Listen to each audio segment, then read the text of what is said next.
of narrative resolution, which they will never find. Why this design then? Well, one answer is the artist's stylistic preference. Stan Douglas, he's a great artist, by the way. If you ever get a chance to see his installations or his videos or his interactive works, I'd recommend him very strongly. He's a genius. Stan Douglas's computational narratives often refuse a sense of closure. He's not alone in this. Historically, electronic storytelling has often complicated and problematized the very concept of narrative resolution. In this spirit, an open-ended and incomplete narrative arc does not interfere with the challenge or the pleasure of the search for story. However, for my co-author and I, another factor is more significant. The lack of narrative closure puts more emphasis on the presentation of a historically complex moment in time. We believe that this presentation of cultural themes and relevant social and economic issues is central to the experience of this work. Circa rejects the siren call. That goes back to the Odyssey, doesn't it? Circa rejects the siren call of what Brecht labeled narrative fog in order to place ideas, values, and realities at the forefront of the experience. In circa 1948, the presentation of relevant themes, examining historical realities and the inherent contradictions of economics, politics, society, culture, and power lie at the heart of the work. That's it. Well, thank you very much. You're welcome. I was there when the presentation came to the SFU. Yeah. So yes, I tried that. That installation was wonderful, really wonderful. The graphic design is just like amazing. Yeah. And we just get lost inside, just like looking at I would call it cinema of attraction. I don't know if you agree with me. You'd call it which? A cinema of attraction, gunning. Well, that's interesting. Hey, I'm trying to work my screen here. I don't have the thumbnails on Zoom. I want to see people's faces if I can. How do I do this? Let me get rid of that. I'm on Zoom, but I don't see. It's just tiny. Maybe I can just make it bigger by hand. Let me try this. There we go. I did it by brute force. Okay. Always works. Yeah, I know. Now we got it. Okay. So, cinema of attractions. Do people know what the cinema of attractions is? Yes. Okay. I know you They know. They do. They all. Everybody, I think, or the majority of them, they already had the first class where we have the cinema of attraction. Actually, they were reading for this week class. So, but they have, I think, an idea. Okay, I hope you do. It's a great paper. It's about the early days of cinema, around 1895 to 1905 is the year that it looks at. And the claim is narrative wasn't important. What was important was putting cool stuff on the screen. And the classic example is the train arriving at the station. Okay, where the apocryphal false story is that the people, when they saw the train arriving at the station, they ran out of the theater in fear. Well, that's a 8-letter English word that starts with bull.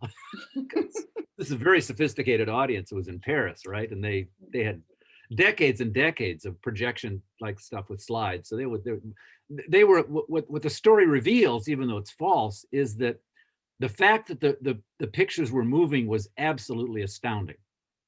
And that's part of what Gunning is talking about when he talks about the cinema of attractions. And he says there's two kinds of attractions. There's the attraction of content. So there's a film called The Kiss. It's 20 seconds long. It's two people kissing. That attraction, it's not about narrative. It's sort of about narrative, but it's also about just visceral emotion and sex, to be honest with you. Or the other one that's famous is Edison did a film called The Electrocution of an Elephant. And again, there's definitely some narrative in there, especially for the elephant. Sad story. But the attraction is the visceral attraction of actually seeing death alive on the video screen. So Gunning says, cinema of narrative took over in the late 1900s and the 1910s. Birth of a Nation is always the classic that people cite about the transcendence of narrative and the expressivity of the motion picture. But before then, it was about attractions. Moments of attraction, either because of content, the kiss, or the electrocution of the elephant, or moments of attraction because of the technology, the train coming in the station. What was astounding about that moment in film history was the train moved. That's about the technology. And virtual reality certainly relies on the cinema of attractions, based partly on spectacle and partly on the cool technology itself. Right. Well, I would like the students to, if they have some questions for you. Please. If not, I do. Always. I think I have some. Okay, this is Patricia. Hi, Patricia. Can you hear me well? My internet is a little unstable today. I can hear you very well. Good. And so, Patricia, I'm intrinsically unstable, so it's not a problem. Okay, that's nice. Okay. So, so I just started reading and study about the close reading in these classes. I also read your article, circa 1948, and I found this very interesting. But I have some questions, if I may. Yes. About the method and about the analytical lenses too. Can I analyze any visual object with this method? Can I analyze a representation of an architecture project, for example? Can I analyze my own work?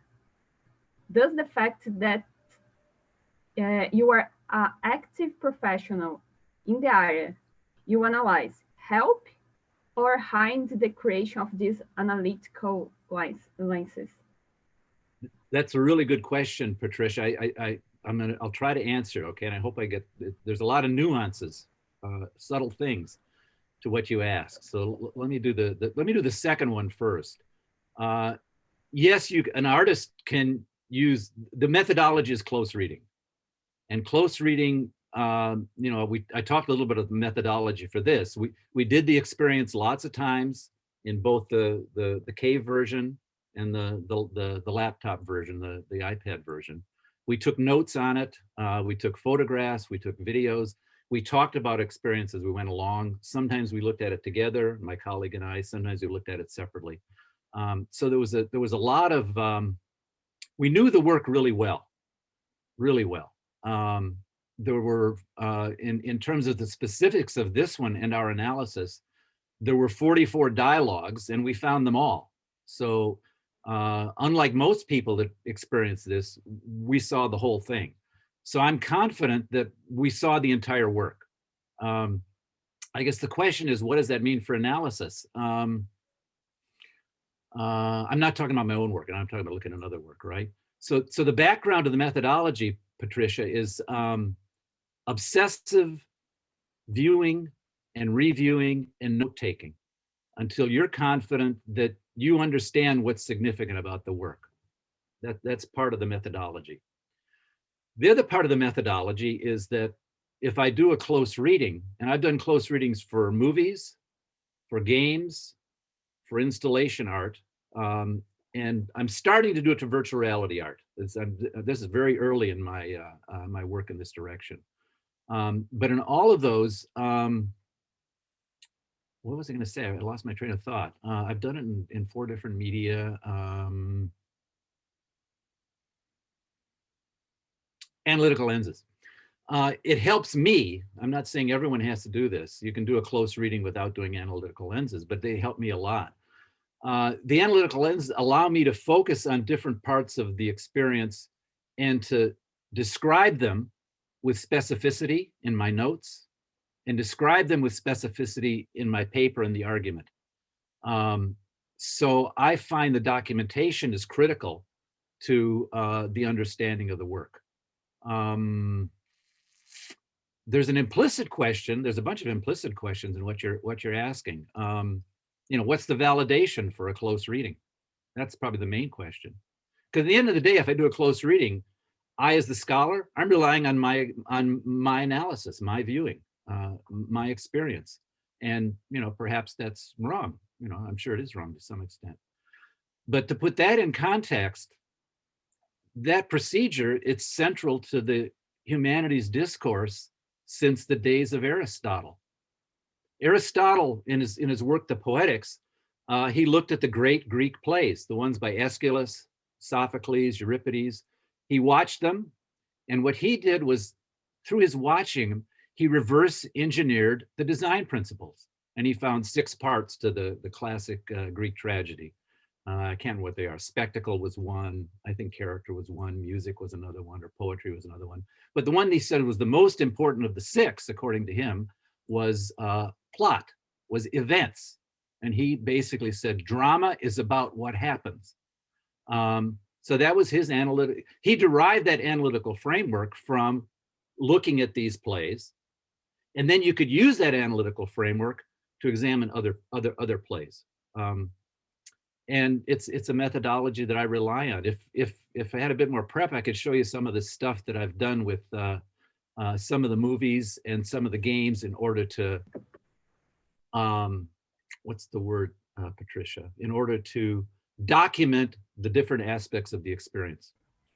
Another implicit question is, if you go into this close reading with an analytical framework, doesn't that focuses what you see, but it also constrains what you see. And so part of my methodology with close reading is I'll go into a close reading with an analytical framework, but as I experience the work over and over again and take notes within that analytical framework, I also look at the framework itself. And in the work on circa 1948, I had 5 initial high-level analytical lenses.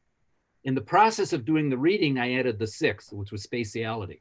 And so there's a dynamic to the use of the analytical lenses, but also you examine how utilitarian the analytical lenses are. And if you find stuff that doesn't work, you drop that lens. If you see new stuff that works better, you add that lens. So the analytical framework, it's kind of a living thing. But at the end of the day, I'm relying on my own ability to observe, my own ability to analyze, and my own ability to explain. But that's what humanities scholars do. You know, we don't, the social science people, and beg your pardon, a lot of the interface design people, they rely on user testing, you know, and if P is less than 0.05, yes. If P is more than 0.05, no. Well, that's one methodology. And I'm not knocking that methodology. I respect it, but it's not mine. The test for textual analysis, which is what I do, classic humanities reading of artworks, there's only 3 tests. First test is your claim substantive? So the claims that I made in the circa 1948, I think there's 2 major claims. One is that the key part of the experience is the refusal of closure. And what does that mean? That's the first claim. And the second claim was this analytical framework that I used is a good methodology. So those are the 2 claims that I made. So, and I believe both those claims are substantive. I believe the one reveals something important about circa 1948, that the lack of closure was critical to the understanding of the work, and that lack of closure had meaning for the users. And the second claim is, yeah, this analytical framework is good. It's good because it reveals interesting things about this artwork. Those are the 2 claims that I made. The test is the argument persuasive or not? Which means you got to read the paper. You can't just look at the end for a little number. It says P.06, it's no good. Or P.04, hey, it's great. You can't do that. You have to read the argument as a reading scholar and decide whether it's persuasive or not. And the third test for humanities papers is it grounded in the discourse, just because you want to get published. And the reading that I just gave, that I just read, is relatively grounded in the discourse because it's a conference paper, right?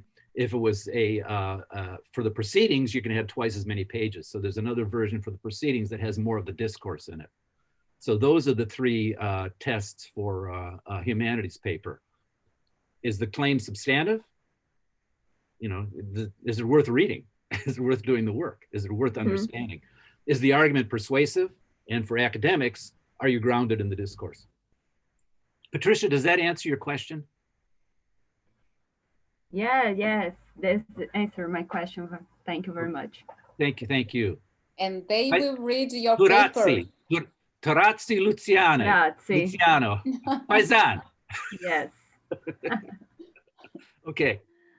And they will read your paper on Run Lola Run.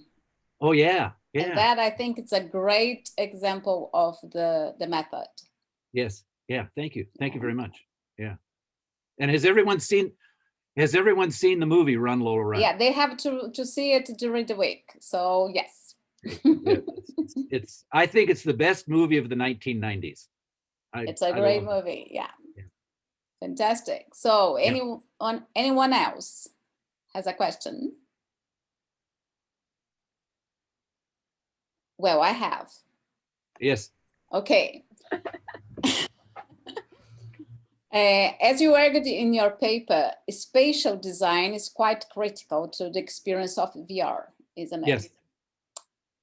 Can you tell us anything about how can we develop the necessary understanding in order to master spatial design? So how can I design that?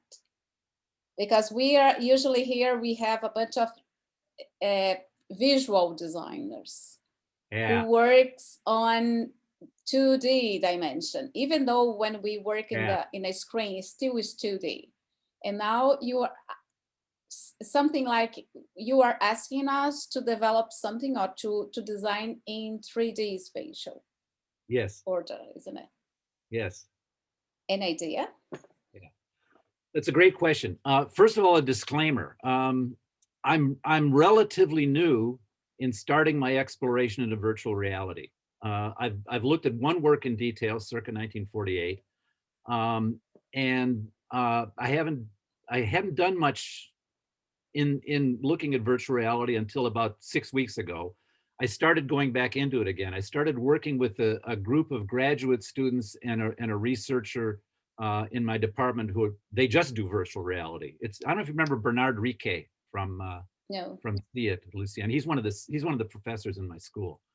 And so I'll be able to give a better answer to how one designs spatiality, I think, in about 6 months or a year. But right now, let me think for a second off the top of my head. One key is navigation. Spatiality is useless unless the navigation is useful and constructive and easy. So that's one. Second thing, I had a clue in the paper about size. I'm not sure I'm right, but what we claimed in the paper was that circa 1948 the size was a good size for spatiality because it was big enough not to be boring, but not so big that you felt lost and also never felt you understood the world. So there may be something, and that's my current position, but I'm not 100% sure I'm right, but my current position is that there's a satisfaction to a space that's big enough to be interesting, but not so big that you can never figure it out. Now, that needs a bit of thinking, I guess. There's games like Grand Theft Auto that really push this idea of expansive spatiality. And probably people who had played more of that game would have a better sense of whether my design heuristic is correct or not.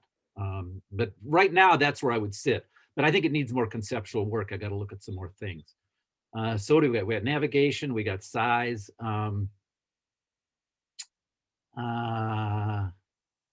If you're designing space, you're in the world of cinema of attractions and spectacle.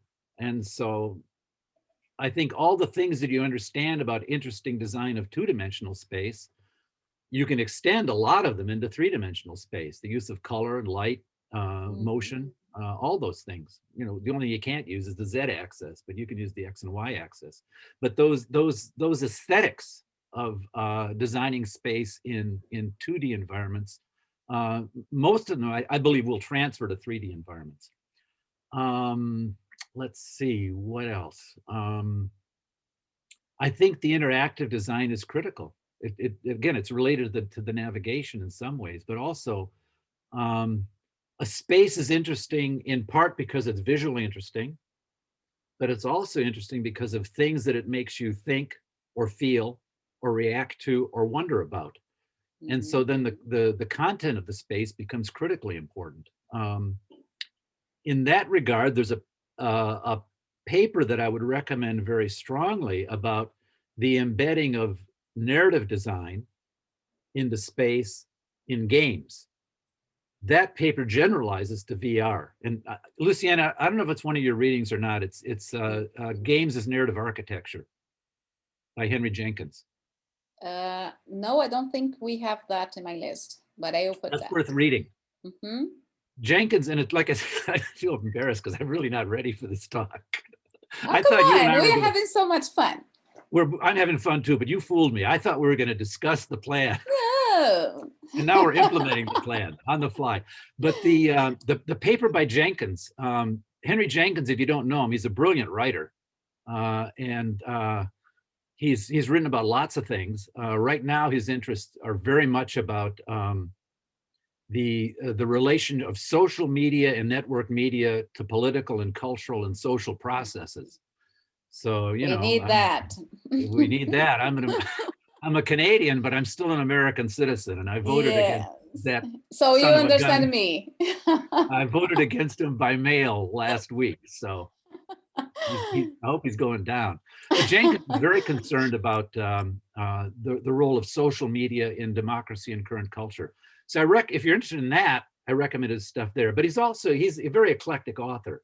He wrote a lot about games, and this paper on games as narrative architecture, he talks about how games have a spatial environment. Mm-hmm. What are the different ways you can embed narrative within that spatial environment? And even though he's writing about narrative and games in space, I believe one could look at his paper and see things about other environments besides games and other things besides narrative, because it's really talking about the embedding of experience and user reaction inside spatialized environments. So I'd start there. I haven't, No worries. I'll read it in an hour. And I'll tell you if I'm right, and you could find some specifics. But Luciana, you should read it too, and see if you think it's worthwhile recommending. Oh yes. Because one of our worries now is how do I teach how to project this space? Because, for example, you come from the film industry, so you already have this spatiality in your mind, how to think in space, like the architects, for example. Yes. So I think we have to bring some of these disciplines that really think about this space, the real space, into the design process or teaching. Yeah. Even though all the interactions that we do, like natural interaction, using just our bodies to do that. Yeah. But I'm assuming that I should know a bit about. I should have asked this earlier. So your class is a class in design? No, actually, we have all kinds of students here. We have architects, engineers, designers. It's like Patricia. I'm from cinema too. Cinema, see, we have everybody. So everything that you say is somebody will understand here. Yeah, you'll notice, Patricia, that I said VR is positioning itself to be the successor to cinema. I never said it was the successor to cinema. If I want to get my colleagues angry, I hope this doesn't offend people, I look them in the eye, because I live in a school of interactive designers and interface designers and computer scientists. And I look them in the eye, Patricia, and I say, cinema, everything interactive wants to be. It's true. So I'm a fan of film for immersion, but that's mostly joking. If I was 10 years younger, I wouldn't be saying that, but I'm a cinema fellow from way back. Where would so the background is varied. That's good. But I think any of your students that have experience in design are experienced with the poetics of spatiality. It's very important in design, of course. And then cinema, you expand that to include motion and edited space as well as on the page space. And VR, you have to deal with poetics of explorable space, what that means. But it's kind of a progression. And if you think about the concepts, you know, there's this great, have your folks read Remediation by Bolter and Grusin? Some of them, because okay. I have 2 classes, so one class is a little bit ahead, so they already have reading those papers. But I already talked to them, told them about a little bit about remediation. Yeah. And one of the things that's wonderful about their concept of remediation is this idea of this continuity and this flow through and across media forms. And so I think it's great that the poetics of one media form translate to some degree into another media form. And the other media form, of course, that may not have all of those characteristics, but it's got some of them. Plus, it adds one of its own. So this idea of a kind of a universe of media forms is one of the beautiful concepts of remediation, I think. So any other question? Because I have one more. Okay. Okay, so it's me. Yeah. How close are we to having VR in our daily lives? Boy, we got to ask Facebook about that.